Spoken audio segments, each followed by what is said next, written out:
This is NPR, Northampton Poetry Radio, with our own Poet Laureate, Rich Michelson. Rich Michelson has with him today the writer-in-residence at Smith College, Joan Larkin. Let's turn the microphone over to Rich Michelson. We should make him do a full show just like that sometime. I want to do the whole show like Kari and Jiri. Yeah, okay. So, Joan, we could get Kari. Kari would come join us. I think he would. He would. He's a good guy. Welcome to Northampton Poetry Radio. So, Joan Larkin is my guest today. And put this on your calendars because we're a little earlier than we usually. Sunday, a week from Sunday, April 27th, 7 p.m. at Wright Hall on Smith College. Joan will be reading from her new book, which is just published. It came out yesterday, let's say today, because happy birthday, Joan. Thank you. This happens to be your birthday, a good day to... it's your birthday, and it's the birthday for your book, too? How cool is that? It's wow. very cool. Thank you for not mentioning the number. No. How about the number of the book? Joan is the writer-in-residence at Smith. Her honors include a Poetry Society of America's Shelley Memorial Award, a fellowship from the NEA, the Academy of American Poets. She's received a Audre Lorde Award, 2 Lambda Awards, co-founded the independent press Out and Out Books, and probably was the first, I think you're the first person I know who really started compiling anthologies of lesbian poetry as well. It really did a lot to bring that into the mainstream. And before we get to the new book, I'm wondering, last week we had Alicia Ostreicher on, and I talked to her a little bit about women's poetry and having that kind of ghetto of women's poetry, whether that's a good thing, a bad thing. So let's talk a little bit about lesbian poetry. And is that something that you feel a responsibility still to get out there? Is it the same thing of men's poetry? There's gay poetry. Are we more familiar with that? Talk a little bit about that. Well, first Ellie Balkin and I in 1975, and then Carl Morse and I in 80 co-edited anthologies, first of lesbian poetry and then gay and lesbian poetry. And in the 70s and the early 80s, that was an explosion of something that hadn't happened before. And now there's been a whole generation of young poets who are out there doing the work. I think those identity movements were very, very important for all of us.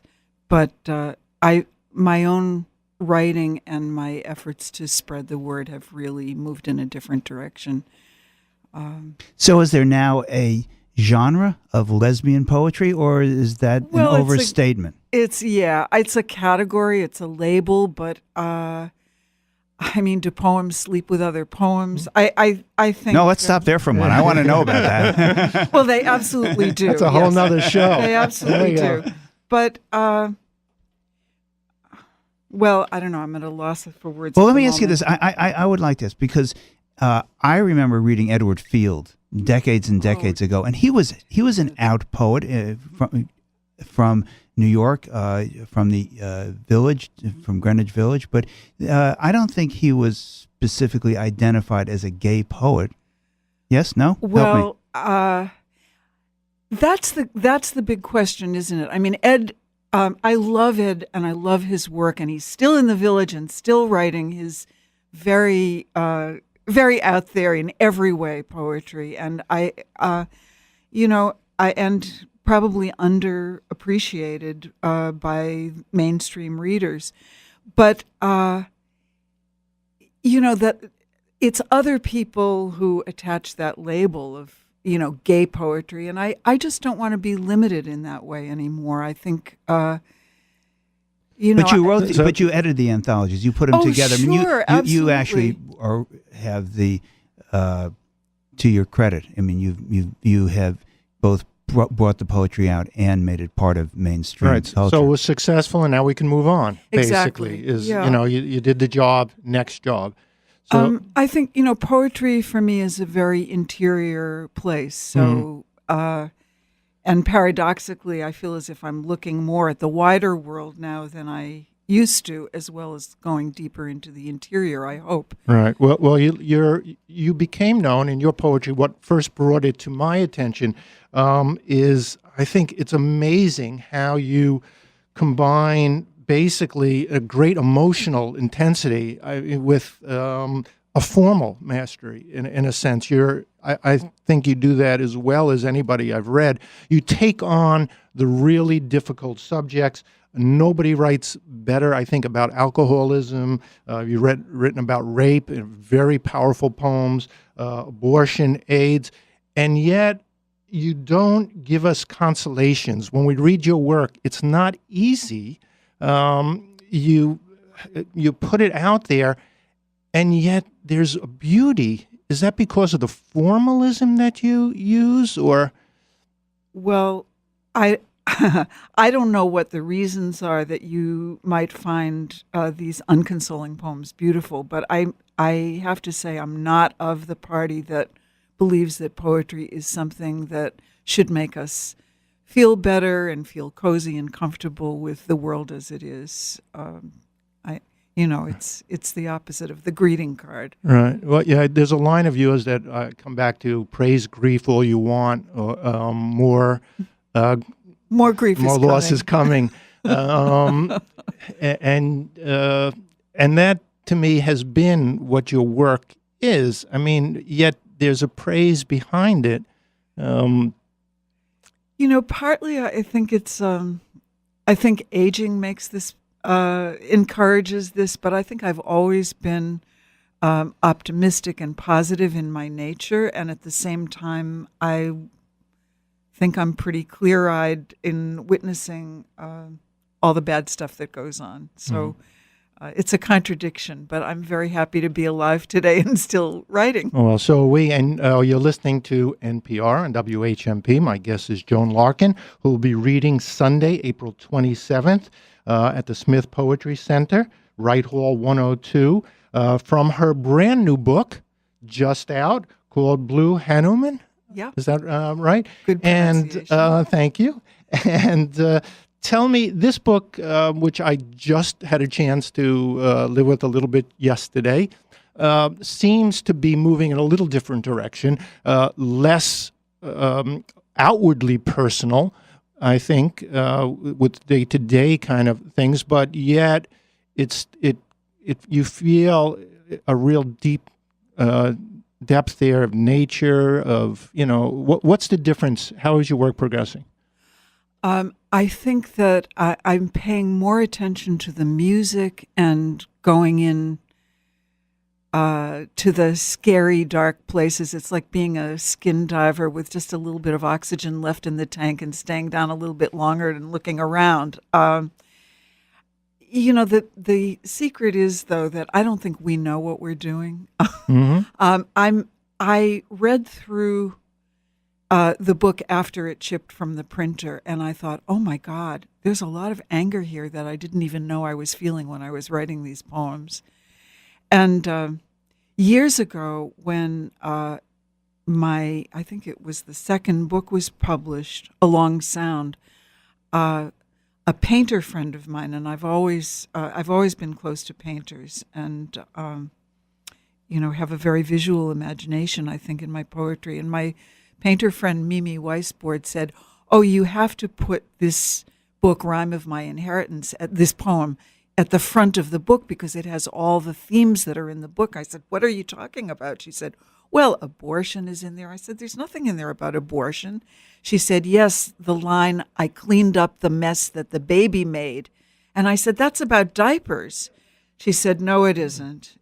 And so sometimes it's other people or hindsight that helps us to see what the deepest drives are moving us into our poems. And I think that there's a lot of female experience and a lot of anger at the marginalization of women. Can we have a chance before we lose time to have you read a poem from your new book, because it was an incredibly moving book. Thanks. Do you have a no, request, or should I just pick open something at random? that. We'd like to tell you about the hours and hours of preparation that we spent this morning.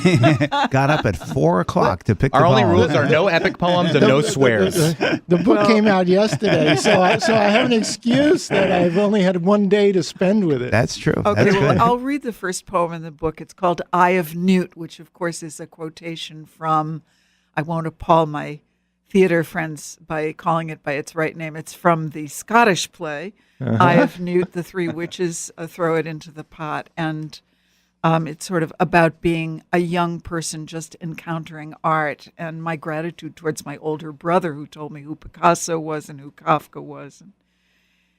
Eye of Newt. I was larval. I dreamed myself downstairs in PJs, still in my coma. Bach, he said, and I lay next to the radio. Dark amber spread through my girl brain. Eye of Newt already nestled there, an egg glued to a twig. My pale, bespectacled brother set me on a leaf and watched me fatten. Franz Kafka, he said, and my new long feelers brushed the wall.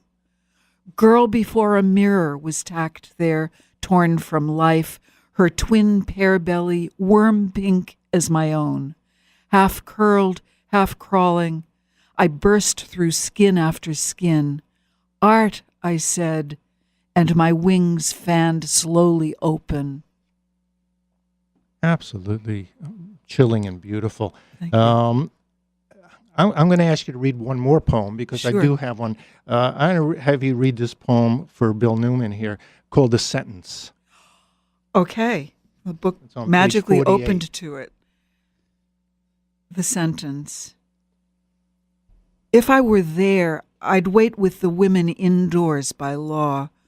I'd think of sun heating the men's faces, listen for the girl's high-pitched love confession, watch lips through a glistening beard read out the sentence. Silence, then cheers, screams, a kind of soccer match. I'd see the girl, shrouded, faceless in our common garment. I'd study the crowd for her flushed brother soaked through his shirt, sun high for the half hour it takes to kill the girl, then the bound man.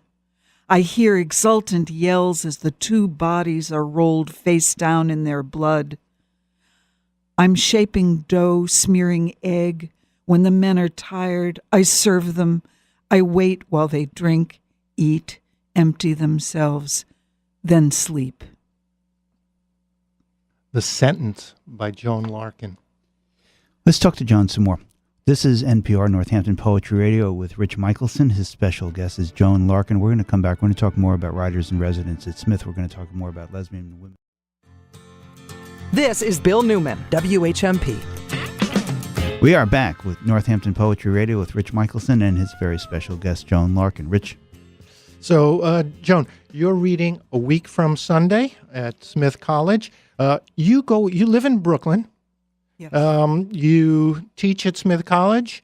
Do you get tired going back and forth? How does this work these I days? love Can't that you time Skype it in?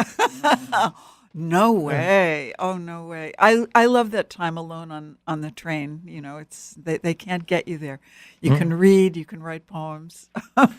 So you come up just about every week and you meet with students. How did you end up as the Smith College poet in residence? Well, I applied along with many others. I hope I was a choice among many applicants. And I feel very, very fortunate to be here. I love the poetry world of the Valley, and Smith College students are amazing. Some of the most talented student poets I've ever worked with are here. This is my second year at Smith. I have one more year coming. So it's a 3-year position. Yeah, it was renewable for up to 3 Yes. years, and And I think renewed me. Daisy Fried was previous to you, I think. I don't know who just before me was Annie Boutel, I believe. Oh, was was the Annie? founder Okay. of the Poetry Center and a wonderful poet. Joan Larkin, does teaching assist, motivate, or somehow give energy to your own writing, or does it detract because it is a distraction? It's all of those things, and I got an A on this test. Yeah, Okay, you did. good for A me. plus. It's inspiring. I feel as if being honest with my students and real with them and taking inspiration from their embrace of poetry and their earnestness about wanting to be truthful and musical in their work, that holds my feet to the fire. I can't phone it in, and I like to follow that up, if I might just take Sure. another minute. How does one teach poetry? Not the formalism of it, if to the extent that there is a formal nature to a lot of poetry, but how do you teach people to write poetry? That seems to me to be almost a contradiction in terms. Well, first of all, they come in already. They've been writing. They're fired up. They keep journals. They go to poetry slams. There's all kinds of awareness already there in the room, and part of my job is to bring other poets to them and to encourage reading, because we can't be writers without being readers. So we look at very, very closely, do close readings of a wide range of poetry, traditional poetry, contemporary poetry. And then, the longer I have been a teacher, the less sort of controlling I feel I need to be in the classroom. It's a little bit like shiatsu. You touch lightly and hope you're pressing the point that will help the student to reach deeply into herself or himself and find the poem that's waiting there to be written. But sure, we talk about form, we talk about language, we talk about surprise. We treat their poems with as much respect as we would a poem by Gerald Stern, say, or Jean Valentine, and just read line by line and even sometimes word by word and talk about how to strengthen the choices they're making. Smith has a wonderful poetry reading series. They really, I think Ellen Doré Watson does a great job bringing people in here and really exposing the students to all sorts of poetry, all kinds. It's such a great privilege to be able to hear a living poet read his or her work. I think I learned so much more, and the students do too, about what poetry is, and it makes it real. I mean, it's not as if we don't have the audience that some of the other arts do. So, has poetry saved you in your life? I mean, you've had a difficult life. You seem to be in a good place now. Is that? I mean, do you feel that that poetry has really put you on that path, helped you? Yes, all. That you get an A too. Rich. Okay, sweet. What you said. I thought I got an A plus. Sorry. I wouldn't take that away. And like you say, there's nothing like listening to a poet read their own work. How do you get from, I don't want to let this go quite yet, how do you get from those feelings, those emotions, and the recognition of them to the words on a page? How does that happen? Well, I think each writer's process is different, but my own is writing pages and pages in a notebook, usually awkward, bad word choices, corny, syrupy stuff. Do you share that with the students? No. No? Oh, I'm just wondering, just to show them, what you process. Well, I actually have told them about the process, but the notebooks, oh no. Okay. And that stuff is dreck. And then somewhere along the line, you hear the music of what you're writing, and everything we say has a rhythm, and then I'll sort of try pushing in that direction. Maybe this wants to be a sonnet. Maybe there are some other rules I can make for myself that will help me, force me to make stronger choices.